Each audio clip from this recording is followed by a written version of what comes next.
அஸ்ஸலாமு அலைக்கும். Hi friends, எல்லோரும் நல்லா இருக்கீங்களா? வாங்க இப்போ நம்ம குவைத்தோட முக்கிய செய்திக்குள்ள போகலாம்.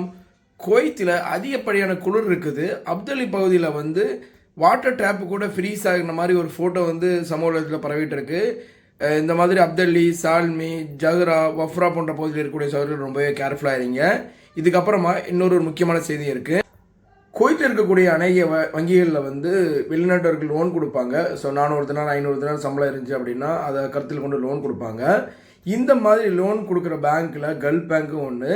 இந்த கல்ஃப் பேங்க்கில் கிட்டத்தட்ட 1420 பேருக்கு மேலே மலையாளிகள் என்ன பண்ணியிருக்காங்கன்னா, கடந்த ஆண்டுகளில் லோன் வாங்கிட்டு குவைத்தை விட்டே தப்பி ஓடி இருக்காங்க. தப்பி ஓடி கேரளாவுக்கு போயிட்டு திரும்பவும் வரல. இதோட மதிப்பு கிட்டத்தட்ட 700 கோடி 700 crore வரையும் இருக்கலாம் அப்படின்னு கல்ஃப் பேங்க்ல வந்து இப்போ வந்து ஒரு மிகப்பெரிய தகவலை தெரிவிச்சிருக்காங்க.